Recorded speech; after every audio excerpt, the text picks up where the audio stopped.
ওর বাবার গায়ে হাত দাও। তোমার এত বড় সাহস, তোমাকে আমি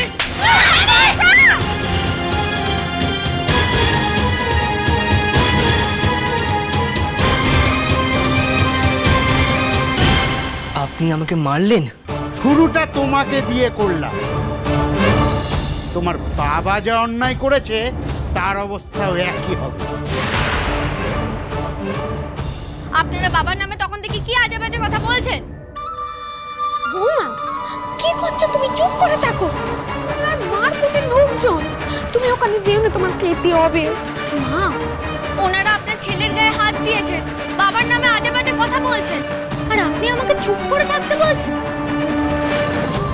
বোমা তো ঠিক কথাই বলেছে ছোট।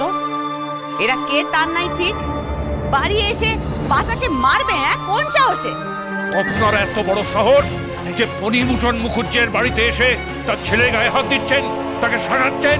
তবে নয়তো কি আপনার মতন জোচ্চরকে পুজো করবে? এসব কি বলছেন কি আপনারা? ওনার সামনে কোনো মানুষজন কথা কইতে সাহস পায় না। লোকে কত সম্মান করে ওনাকে, আর আপনারা এসে ওনার নামে বদনাম দিচ্ছেন। এরা কারা? বাবার মতো সজ্জন লোকের নামে আপনারা যদি আর একটা খারাপ কথা বলেছেন তাহলে কি করবে তুমি? মেয়ে মানুষ, তুমি এসবের ভিতরে এসো না। ও মেয়ে মানুষ হয়েও ডাকাতের 12টা বাজাতে পারে, সেখানে তো আপনারা কয়েকজন। আর আমার গায়ে হাত দেওয়ার শাস্তি যে আপনাকে পেতে হবে সেটা মাথায় রাখবেন।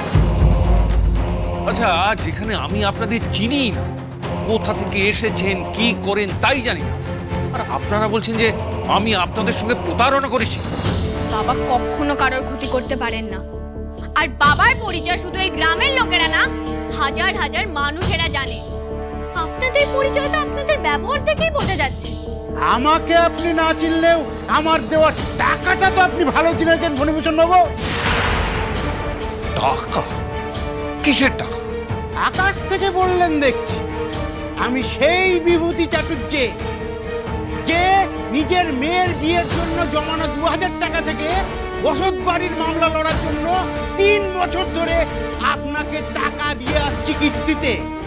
আর আপনি মামলা সুরাহা তো দূরের কথা, বছরের পর বছর ধরে আমার সঙ্গে প্রতারণা করে চলেছেন। নকল কাগজ পাঠিয়ে আশ্বাস দিয়েছেন যে এবার মিটে যাবে মামলা, কাজ এগোচ্ছে তত্তর করে। আমি যদি আমার বন্ধু বান্ধবকে কাগজ না দেখাতাম তাহলে তো আমি জানতেই পারতাম না যে আপনি মামলা লড়ার নামে আমাকে বোকা বানিয়েছেন।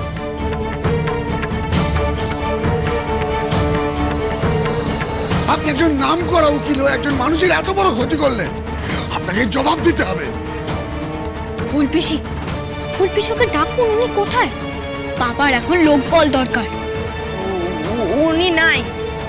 বড় বৌদি, ও ছোট বৌদি, দাদা এমনটা করতে পারলে, আর মারলে তো মারলে 2000 টাকা। দুজনের হাত বন্ধ করলে কোন টাকা বুঝে? অসম্ভব, বাবা এমন কাজ কখনো করতে পারেন না। এটা নিশ্চয়ই অন্য কেউ করেছে, যার জন্য বাবাকে বদনাম হতে হচ্ছে। এই মেয়ে, তুমি কি জানো? হ্যাঁ, এত কথা কইছো? তুমি কদিন এসেছো এই বাড়িতে?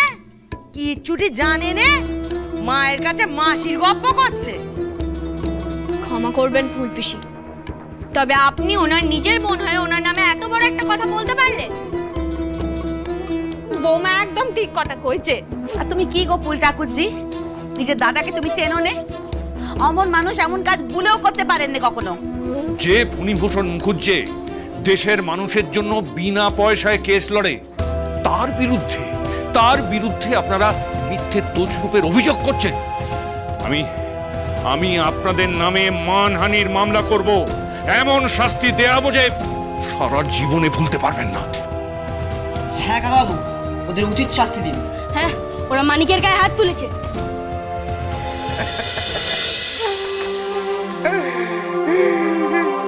আর কি শাস্তি দেবেন? শাস্তি তো দিয়েছেন। নিজের মেয়ের বিয়ের জমান্য টাকা আপনার পকেট ভরাতে গিয়ে ভাবছেন মেয়ের বিয়ের পণ দিতে না পারার জন্য বিয়েটাই ভেঙে গেল। আপনি কি বলছেন? আমি তো কিছুই বুঝতে পারছি না। বিভূতিদা দাঁড়া। ওঠো ওঠো ওঠো ওঠো ওঠো দাদা ওঠো। আপনি জানেন যে কালকে বিভূতি তার মেয়ের বিয়ে ছিল, কিন্তু পাত্রপক্ষ উপযুক্ত পণ না পাওয়ার জন্য সে বিয়ে তার আজকে ভেস্তে দিয়েছে। দেখুন, আপনার মনের অবস্থা আমি বুঝতে পারছি, কিন্তু তাই বলে তো এই মিথ্যে সত্যি হয়ে যাবে না। মিথ্যে বলছি, আমি মিথ্যে বলছি।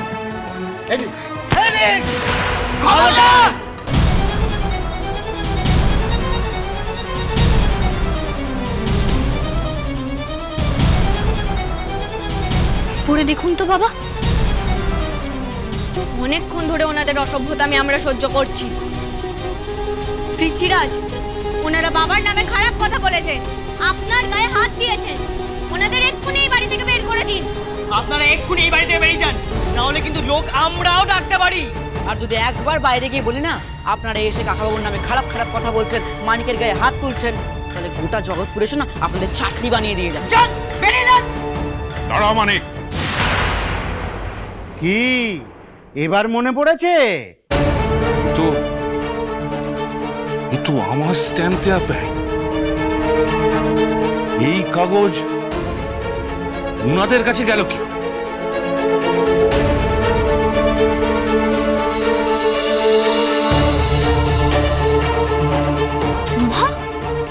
বাবা এই লোকগুলোকে দেখি ঘরে গিয়ে ঢুকালে না তো? এই তুই চুপ কর, একটাও কথা কইবি নে, আর সবাইকে বলবি তোর বাপ বাড়িতে নাই। আমি নিজে চোখে দেখলে বাবা তোমার বুকে জোকে করে গিয়ে লুকালে, বললে কেউ শুধলে বলতেছে বাবা নিজে গায়ে গেছে। ঠাকুর, আমি এই জেলেকে নিয়ে কি করি?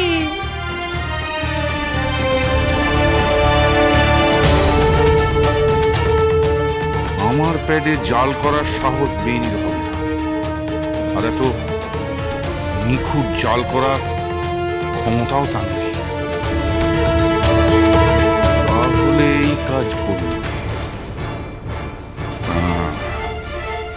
একজনই বাকি থাকে।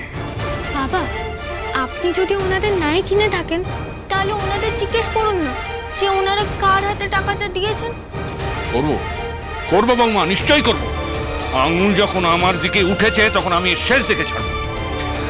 আচ্ছা, এই কেস তো আমার কাছে আসেনি। আসেনি মানে? আচ্ছা, একটা কথা বলুন তো, যে আমি নিজে কি এই কেস আপনাদের কাছ থেকে নিয়েছি, নাকি নিজে হাত পেতে আমি টাকা নিয়েছি আপনাদের কাছ থেকে? নিজে নেননি ঠিকই, কিন্তু আপনার ওই ভগ্নিপতি, আপনার ডান হাত, সেই চন্দ্রকান্ত চাটুর্যের হাত থেকে তো নিয়েছে।